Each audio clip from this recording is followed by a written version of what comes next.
Hello everyone, welcome to my channel. I am Mehak and you're watching me on the channel Your Helper Mehak. So guys, today we are going to do class 12 computer science ka chapter number 8 relational database and SQL. So आज हम कुछ half of the chapter cover करेंगे and I hope कि आपको video पसंद आएगी and अगर आपको वीडियो पसंद आई तो please like share comment and subscribe ज़रूर कीजिएगा मेरे चैनल को।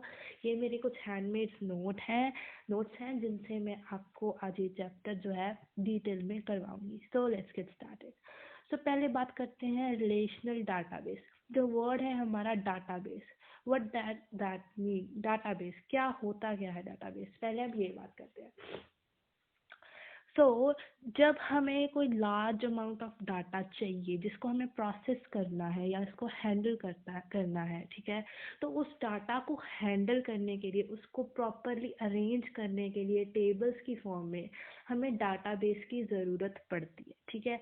तो डाटाबेस में क्या होता है कि यहाँ पे जो है सारा का सारा डाटा है जो वो बहुत सारे ऑपरेशंस के थ्रू, तो बहुत सारी इंफॉर्मेशन है हमारी, उसे हम एक साथ एक टाइम पे एक ऑर्गेनाइज करके रख सकते हैं, कलेक्ट करके अपने पास डाटा हम रख सकते हैं। यहाँ पे जो फाइल ऑर्गेनाइजेशन है, ये सबसे बड़ी यूनिट है फाइल ऑर्गेनाइजेशन की, जैसे कि आप देख सकते हैं highest unit of file organisation. तो डाटाबेस की जो डेफिनेशन है ये रही हमारे पास। It is an organised collection of inter related data where information is stored and various operations can be performed on it. Operations के बारे में हम आगे आगे देखेंगे कि क्यूरीज लगाते हैं, ऑपरेशंस कौन कौन से लगाते हैं, सो वो हम आगे डिस्कस करेंगे। फिलहाल के लिए हमारी डाटाबेस की डेफिनेशन है। सो डाटाबेस के कुछ जो कंपोनेंट्स हैं अब हम उनके बारे में बात करने वाले हैं। So first of all there is a field. So field क्या होता है? Individual data item within a record. So when we talk about a table, say it is a table, right? It has various columns and various rows, right? So field क्या होता है? एक column. ये वाला जो एक अकेला column है इसे हम कहते हैं field, right? First, second, third, fourth, ये कॉलम्स हैं हमारे। एंड जो हमारी ये रोज होती हैं, ये वाली 3 रोज हैं हमारे पास, इन्हें हम कहते हैं रिकॉर्ड्स, ठीक है। सो रिकॉर्ड क्या है? Collection of fields, and fields क्या है? Individual data items with in a record. मतलब ये अगर हमारी जो रिकॉर्ड है हमारा, ये वाली एक रो, ये हमारी रिकॉर्ड है, तो इसकी एक सिंगल आइडेंटिटी, इसे हम कहते हैं field. Then we have the definition of file, collection of logically related records. ये सारे के सारे डाटे को जो हमने फील्ड और रिकॉर्ड्स में स्टोर किया होता है उसे हम कहते हैं file. It is called a file. It is also called a table और रिलेशन। जैसे कि मैंने बताया, ये हमने टेबल फॉर्म किया है। रोज एंड कॉलम मतलब फील्ड्स और रिकॉर्ड्स को ही अगर हम कंबाइन करते हैं तो उसे हम टेबल बनाते हैं, या उसे हम रिलेशन कहते हैं, या हम उसे फाइल कहते हैं, ठीक है। नाउ टेबल में क्या क्या चीज़ें होती हैं, ये रहे हमारे पास रोज एंड कॉलम्स, जो मैंने अभी आपको बता ही दिया है। यहाँ पे हम फिर से एक टेबल बना लेते हैं, टेबल, यहाँ पे हमारे बन गई रोज, राइट। तो ये वाले जो है ये कॉलम्स हैं, दीज वर्टिकल, एंड जो हॉरिजॉन्टल वाइज है ये हमारे क्या है? रोज है। रोज को हम रिकॉर्ड या टपल्स कहते हैं, एंड एट्रीब्यूट्स को हम कहते हैं फील्ड्स, कॉलम्स को हम कहते हैं फील्ड्स और एट्रीब्यूट्स, राइट।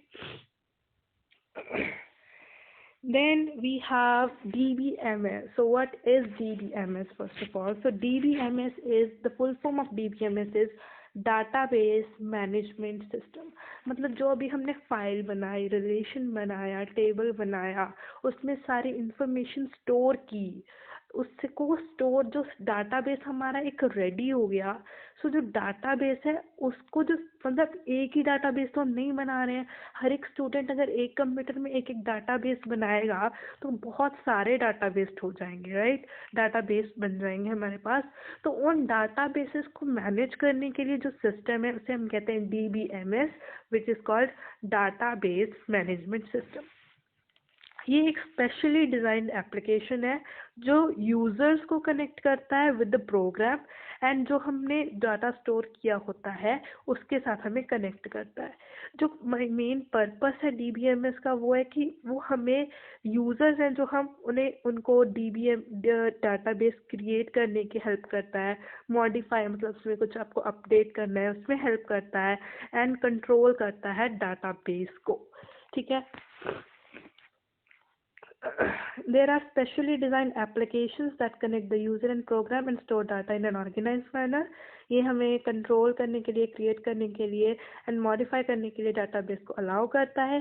ये एक इलेक्ट्रॉनिक रिकॉर्ड कीपिंग सिस्टम है। मतलब ऑब्वियसली हम कंप्यूटर पे ही डाटाबेस बनाते हैं, उस पर ही वर्क करते हैं, तो ये एक इलेक्ट्रॉनिक रिकॉर्ड कीपिंग सिस्टम है। कुछ इसकी एग्जांपल्स हैं डीबीएमएस की: MSSS, MySQL, Oracle and FoxPro. So these are some of the examples. Let's move on.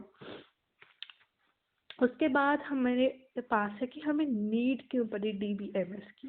तो डीबीएमएस की नीड हमें इसीलिए पड़ी क्योंकि जो हमारी इंक्रीजेस कॉम्पिटेंसी। आजकल जो कॉम्पिटिशन है बहुत बढ़ गए हैं हमारे लिए, है ना।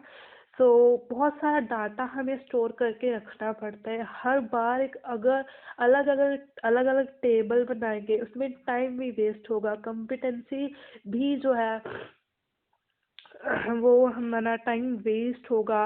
यहाँ पे सिक्योरिटी मिलती है हमें डाटाबेस में, फ्लो ऑफ इंफॉर्मेशन बहुत इजीली हो जाता है। मतलब एक टेबल से आप डाटा कॉपी करके, अगर आपको सिर्फ एक कॉलम चाहिए उसको कॉपी करके दूसरे टेबल में आप ले जा सकते हो ना। So flow of information easily हो जाता है। एंड डाटा रिडंडेंसी मतलब डुप्लीकेसी को ये कम करता है, एंड डाटा इनकंसिस्टेंसी को भी कम करता है। Then we have some of the components of the database system users. यहाँ पे हमारे पास 3 components होते हैं: users, database applications, DBMS, and fourth is the database itself. Then we first of all we have the users. Users क्या होते हैं? Developers. इसमें भी 3 टाइप के आ जाते हैं। Developers है पहले जो database को develop करते हैं, ठीक है, जिनसे database मतलब जिन्होंने शुरू किया वो है हमारे developers।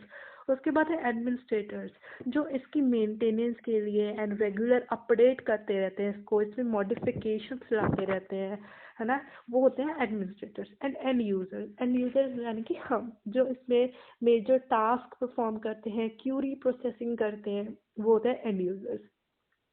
Then second component of the database system is the database application. Database application क्या है कि ये personal, departmental, enterprise and internal भी हो सकता है। ये जनरल पर्पस भी हो सकता है या customised as per the needs of the user. मतलब यहाँ पे क्या है कि हमें एप्लीकेशन करने मतलब कहाँ कहाँ हम इसे अप्लाई करते हैं। ये पर्सनल काम के लिए हो सकता है, किसी डिपार्टमेंट, ऑफिस, इंटरनल के लिए, जनरल पर्पस के लिए, या कस्टमाइज्ड भी हो सकते हैं मतलब अपने लिए किसी और तरह के यूज़ करने के लिए। ठीक है। उसके बाद डीबीएमएस जैसे कि मैंने आपको बताई एक सॉफ्टवेयर है जो हमें अलाउ करता है कि यूज़र्स जो है उसे डाटाबेस को क्रिएट करें, असेस करें, मैनेज करें। एग्जाम्पल्स भी मैंने आपको दी, Oracle, FoxPro, right. Then we have the fourth type database. ये होता है कलेक्शन ऑफ लॉजिकल डाटा, जैसे टेबल्स की फॉर्म में मैंने आपको पीछे अभी भी बताया है। So ये थे हमारे components. And then we have some of the advantages of DBMS। First इसकी एडवांटेज है हमारे पास elimination of data redundancy. So redundancy का मतलब होता है duplication. What does redundancy mean? Duplication. ठीक है, डुप्लीकेट होना डाटा का मतलब कॉपी करके हम दोबारा यूज़ करें, उसे कहते हैं डुप्लीकेसी। सो डुप्लीकेशन जो होती है ना, जब डुप्लीकेट होता रहता है डाटा तो स्टोरेज स्पेस है जो वो बहुत ज़्यादा वेस्ट होती है। सो जो DBMS है वो डाटा रिडंडेंसी को मतलब कम करता है by the integration of the files so that multiple copies of the same data are not stored. So ये क्या करता है कि for example we have 2 classes and दोनों क्लासेस का सेम टेबल है, बस उसमें एक ही कॉलम का फ़र्क है। एक कॉलम में तो एक टेबल में तो हमारे पास फीस है एंड दूसरे टेबल में हमारे पास मार्क्स है। तो ये क्या करेगा, अगर हम उस टेबल्स को सर्च करेंगे तो ये हमारे इंटीग्रेट करके दोनों को दिखाएगा। इससे क्या होगा कि जो डाटा रिडंडेंसी है मतलब डुप्लीकेसी है वो हो जाएगी थोड़ी कम, right. Then we have the second one, data consistency. Data consistency का मतलब है कि जो DBMS है वो बहुत लार्जर एक्सटेंट तक हमें डाटा कंसिस्टेंसी प्रोवाइड करता है कि अगर हम चेंजेस एक जगह पे कर रहे हैं तो उसका अगर रिलेटेड कोई टेबल है तो उसमें ये चेंजेस खुद ब खुद ही कर देगा। जैसे हमने अभी अभी दो टेबल लिए थे, एक तो टेबल था स्टूडेंट वाला, राइट, यहाँ पे उस पर मार्क्स लिखे हुए थे एंड यहाँ पे जो था फी स्ट्रक्चर था उसका, ठीक है। यहाँ पे हमारे पास 3 स्टूडेंट्स का डाटा था, राइट। अगर हमने यहाँ पे अगर कोई नाम चेंज किया तो ये इस टेबल पे भी नाम चेंज कर देगा।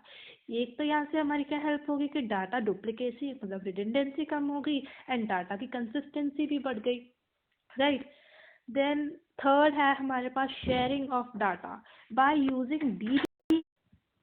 Then third we have the sharing of data by using a DBMS. Not only an existing application share data in the database, but new applications can also be developed to operate against the same stored data.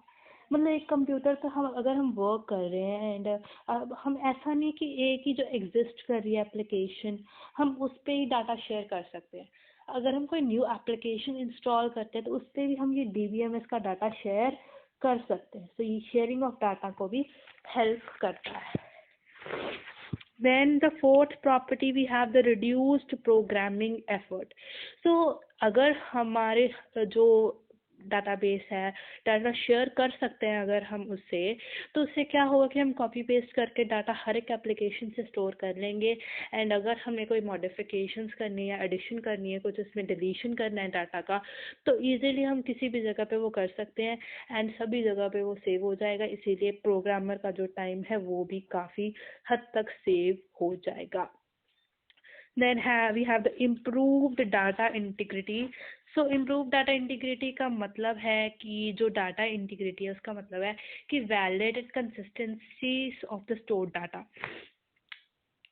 So system जो है वो अपने आप ही check करता रहता है कि जो information है वो correct एंटर की गई है, जो यूज़र है उसने करेक्ट फॉर्मेट यूज़ किया है कि नहीं। इसका मतलब है कि DBMS हमारी डाटा इंटीग्रिटी को इम्प्रूव करता है, हमारे डाटा को एक जब कलेक्ट करके रखता है एंड उसको सही मैनर में रखता है।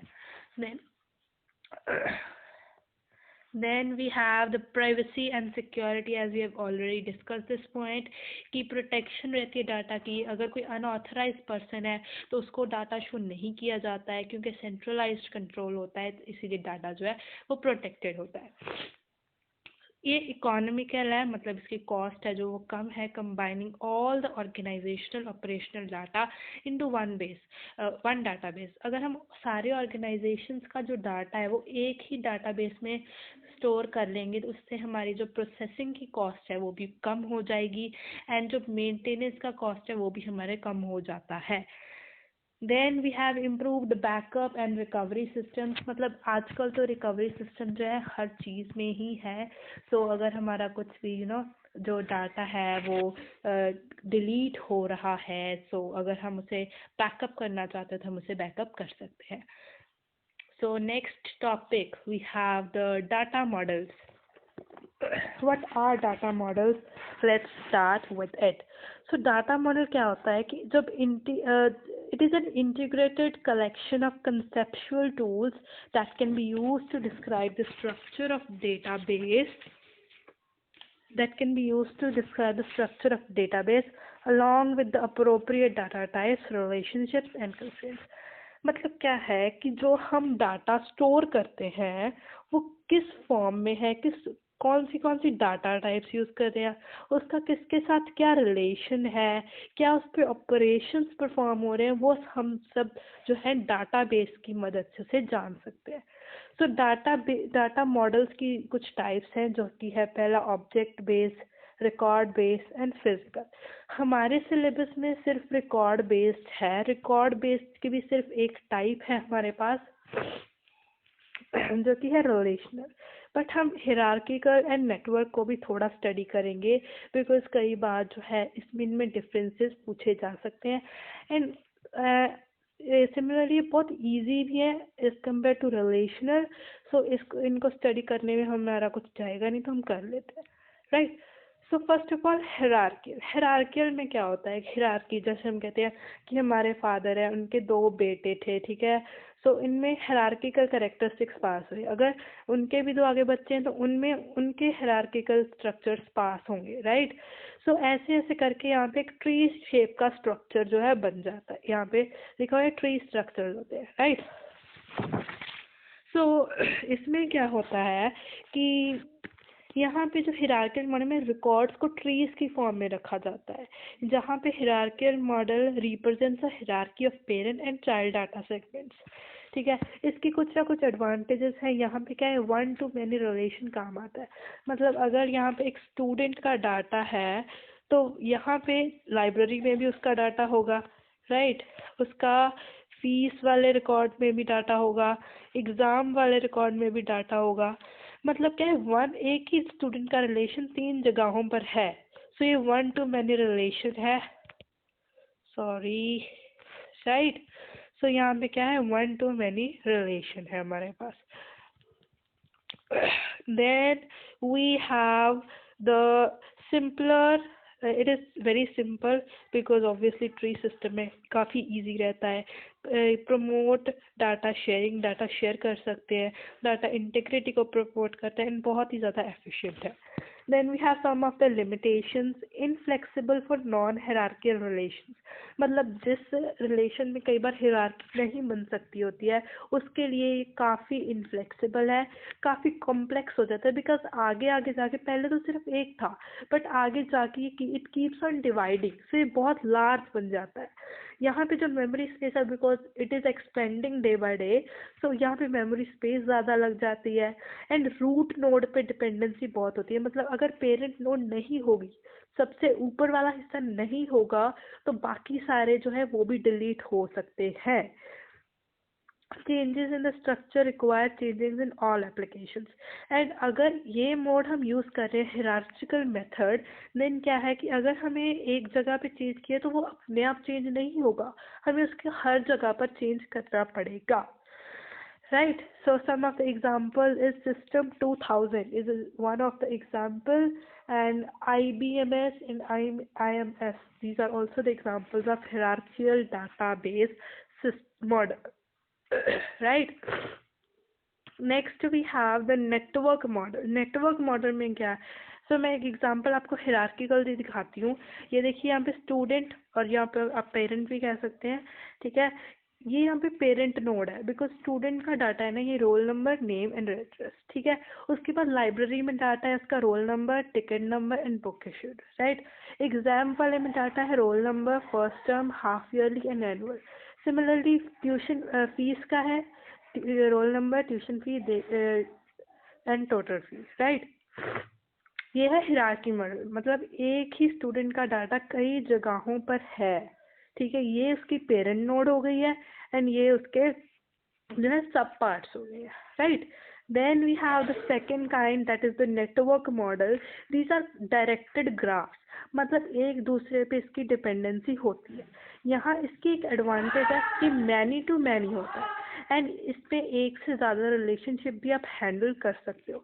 मतलब पहले में ऐसा था कि 1 to many रिलेशनशिप है, एक का सबके साथ हो सकता था, बट यहाँ पे क्या है कि ये वाला जो सेंट्रल नोड है इसका आगे भी रिलेशन किसी के साथ हो सकता है एंड इसका अगर थर्ड पर्सन के साथ रिलेशन है तो इस थर्ड पर्सन का फर्स्ट के साथ भी रिलेशन हो सकता है, ठीक है। इसको आगे मैं आपको पूरी डिटेल में समझाती हूँ, फिलहाल हम इसके कुछ ना कुछ एडवांटेजेस थोड़े बहुत देख लें। एंड ये easy and flexible assess of data होता है इसमें DDL and DML command include किए जाते हैं, ये हम आगे पढ़ेंगे। एंड इसमें डाटा इंटीग्रिटी को प्रमोट किया जाता है। कुछ इसकी लिमिटेशंस है क्योंकि इसमें बहुत ज़्यादा लिंक्स आ जाते हैं तो जो ये कॉम्प्लिकेटेड हो जाता है। स्ट्रक्चरल चेंजेस हर एक ऐप में हमें दोबारा करने पड़ते हैं। ये हाई लेवल लैंग्वेजिंग इंटरफेस है एंड एक्स्ट्रा मेमोरी कंज्यूम करता है। ये इसकी कुछ एग्जांपल्स है, DBMS 1020 from DEC। Now let me show you a network model. यहाँ पे क्या है कि नेटवर्क मॉडल, यहाँ पे एक स्टूडेंट है, उसका data roll number, name and address. यहाँ पे क्या है, लाइब्रेरी का डाटा है, यहाँ पे ऊपर पिक्चर में शो नहीं हो पाया, लाइब्रेरी का डाटा है। यहाँ पे एग्जाम का है, यहाँ पे फीस का है। तो यहाँ पे देखिए स्टूडेंट का इसके साथ भी रिलेशन है, एंड इस टेबल का इसके साथ भी रिलेशन है, एंड इस टेबल का दोनों के साथ रिलेशन है आगे जाके, right. And just minute, and in दोनों का भी रिलेशन है, इसका इसके साथ भी है, इसका इसके साथ भी है। मतलब ऑल द इंटर रिलेटेड जो सारे के सारे टेबल्स हैं ना वो इंटर रिलेटेड है। एंड इंटर रिलेटेड होने से क्या है कि हमारे पास एक डिसएडवांटेज है, बिकॉज यहाँ पे जो ये सारे एरोज हैं इनको लिंक्स कहा जाता है। सॉरी। तो यहाँ पे ये जो सारे एरोज हैं इनको लिंक्स कहा जाता है। लिंक्स के क्या होता है कि यहाँ पे देखिए कितने सारे एरोज हो गए, तो it might be confusing sometimes, it complications आ जाते हैं कभी कभी डाटा को चेक करते समय, रीड करते समय, right. So this is what it's disadvantages. यहाँ पे मैनी टू मैनी रिलेशंस काम करते हैं, so it is flexible also. अगर किसी चीज़ की एडवांटेजेस हैं तो उसकी डिसएडवांटेजेस भी हो सकती है। So let's move on now. We have the third type of model, that is the relational data model. So इस मॉडल में क्या होता है कि सबसे मतलब अब तक ये relational data model चल रहा है, तो इसमें क्या है कि हम क्या यूज़ करते हैं, टेबल्स यूज़ करते हैं, राइट। टेबल्स यूज़ करते हैं जिनमें हर एक टेबल को एक यूनिक नेम दिया जाता है। ये डाटाबेस को रिप्रेजेंट करता है as a relation, as a collection of relations या टेबल्स के कलेक्शन को हम डाटाबेस कहते हैं। इसके कुछ कैरेक्टरिस्टिक्स हैं हमारे पास। Each relation is represented as a table. Columns मैंने आपको बताया था, इसे एट्रीब्यूट्स या फील्ड्स कहते हैं। रोज को टपल्स या रिकॉर्ड्स कहते हैं। हर एक रो है वो एक सिंगल एंटिटी होती है, मतलब डिफरेंट होती है, राइट। सारी की सारी वैल्यूज हैं जो स्केलर है, मतलब एक ही कॉलम में आपके पास एक ही वैल्यू आएगी, आप दो वैल्यूज नहीं लगा सकते हैं। सारे के सारे जो ऑपरेशंस अगर आप लगाते तो वो सारे रिलेशन पे लगाए जाते हैं, right? Then we have some of the advantages of the relational database model. Then first of its advantages provides structural independence. Yeah, we can use independent tables. It is known as structural independence. And हम किसी भी changes in a table don't affect data access to other applications. मतलब अगर हम data में कुछ changes लाते हैं एक पर्टिकुलर टेबल में, तो ये बाकी की जो एप्लीकेशंस है उसमें डाटा असेस करने में हमें कोई भी दिक्कत नहीं लाता है। बहुत सिंपल होता है एंड इजी टू अंडरस्टैंड है, because obviously it is in the table form. ये यूज़ करना भी इजी है, इम्प्लीमेंट करना भी इजी है, एंड इसको मैनेज भी इजीली किया जा सकता है। अगर हमने कुछ डाटा में चेंजेस करने हैं, मतलब उसमें मैनिपुलेशन करनी है, वो भी बड़ी इजीली, फ्लेक्सिबली एंड फास्टली हम कर सकते हैं। Then we have the implementation of mathematical operations, addition, subtraction and multiplication, catenation operations होते हैं कुछ mathematics के algebraical operations, वो हम आगे जाके डिस्कस करेंगे कि कैसे उसको लगाए जा सकते हैं।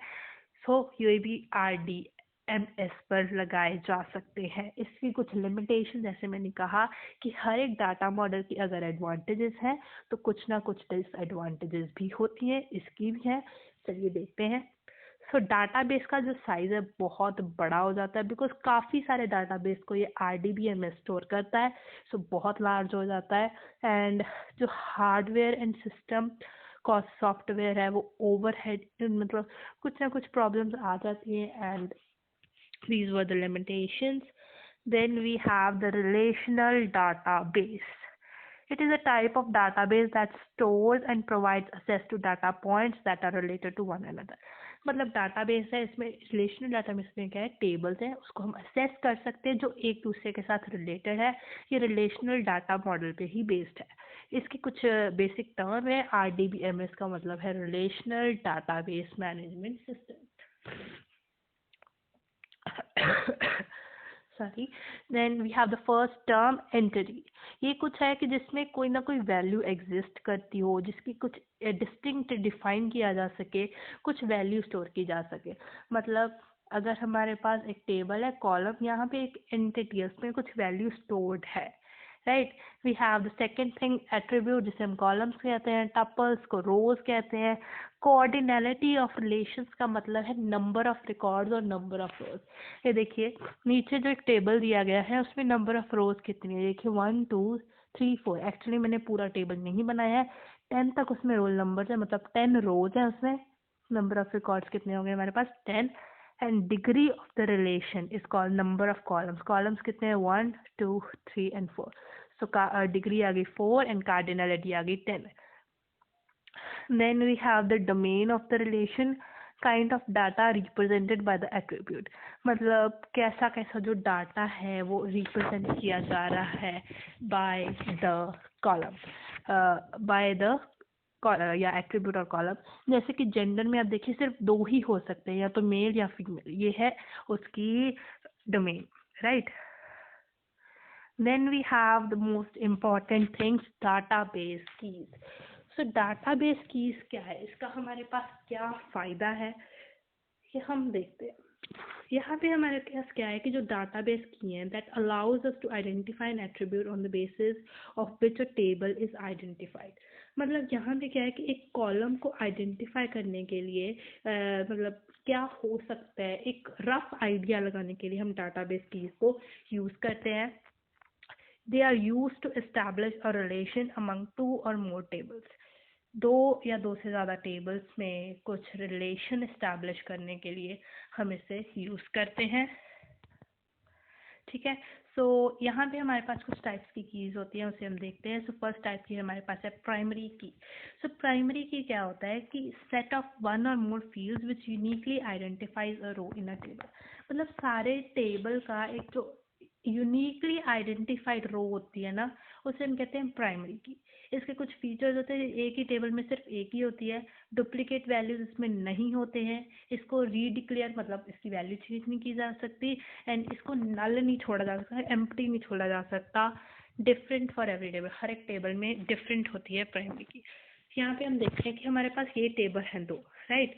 सो यहाँ पे क्या है कि जो आइटम की आईडी है दिस इज आर प्राइमरी की, बिकॉज एक तो ये सारी की सारी डिफरेंट है, यूनिक है हर एक चीज़ के लिए, राइट. यहाँ पे quantities can be same these. Now ये भी हमारे पास ये आइटम नेम है एंड आइटम आईडी, दोनों ही चीज़ें हमारे पास प्राइमरी की बन सकती हैं. यही हमारी नेक्स्ट की है कैंडिडेट की. ये मैं आपको बताती हूँ कि ये दोनों बन सकती हैं, बट यहाँ पे हमने जो है आइटम आईडी को ही प्राइमरी की क्यों दिया है. इस टेबल को छोड़कर अगर हम एक और अपना ही टेबल बनाएं, जैसे कि हमारे पास टेबल हो roll number and name, roll number and name. यहाँ पे हमारे पास जो प्राइमरी की है वो रोल नंबर होगी, बिकॉज नेम एक या 2 स्टूडेंट्स का सेम हो सकता है but roll number can not be same. या अगर हम एडमिशन नंबर बनाए तो एडमिशन नंबर हमारे पास बन सकता है बट रोल नंबर भी बन सकता है, because admission number and roll numbers can not be same anywhere at any time. ठीक है. सो इसे हम देखते हैं कि एडमिशन नंबर या फिर item ID and item name जो है वो इनमें से सिर्फ हमने आइटम आईडी को ही प्राइमरी की क्यों चुना. ठीक है. So next we have the key that is, where it is, sorry, candidate key. Candidate key it refers to all the attributes that are candidates of becoming a primary key. जैसे मैंने अभी कहा कि जो item ID और item name दोनों ही जो है वो प्राइमरी की बनने के काबिल हैं. They both can be the primary keys but they are not. सिर्फ एक ही प्राइमरी की होती है, हमने पढ़ा है कि अभी अभी टेबल में सिर्फ एक ही प्राइमरी की हो सकती है. सो दोनों ही कैंडिडेट्स हैं to become the primary key. इसीलिए जो एक प्राइमरी की ये दोनों ही कैंडिडेट कीज हैं, बट प्राइमरी की हमारे पास क्या है आइटम आईडी है, right. So let's move on to the next type. That is alternate key. A candidate key that is not a primary key. Candidate key minus primary key is equals to alternate key. So मैंने अभी कहा कि पहले तो हम primary की बात करते हैं. That is a unique key in the table. एक टेबल में सिर्फ एक ही प्राइमरी की हो सकती है. यहाँ पे देखिए item ID and item name दोनों ही यूनिक है, दोनों ही बन सकती हैं प्राइमरी की, बट होती सिर्फ एक ही है टेबल में. ठीक है. तो ये दोनों अगर बन सकती हैं तो ये क्या होगी हमारी कैंडिडेट कीज, राइट. एक हमने बना ली, ये वाली हमने बना ली प्राइमरी की, हम represented it with P. Primary की हमने एक को बना लिया तो दूसरी हमारे पास क्या बन जाएगी अल्टरनेट की. दोनों हमारे पास क्या है कैंडिडेट, बट प्राइमरी की हमारी है आइटम आईडी एंड दूसरी जो हमारी बच की वो क्या है alternate ID. Then we have the foreign key. Foreign key क्या है, एक नॉन की एट्रीब्यूट है whose value is derive from the primary key of another table. तो यहाँ पे हमारे पास एक टेबल है, table employee and table department. यहाँ पे क्या है कि ये वाली जो टेबल है इसमें क्या है कि item ID and design code, ये दोनों क्या है, they can be the primary keys, right. पर हो कितनी सकती है, सिर्फ एक। सो ये दोनों हमारे क्या हो गए, कैंडिडेट कीज, राइट। एंड ये अगर हमने प्राइमरी की बना ली तो ये हमारे पास क्या हो जाएगी, अल्टरनेट की। इस टेबल में देखा जाए तो this is what, our primary key, right.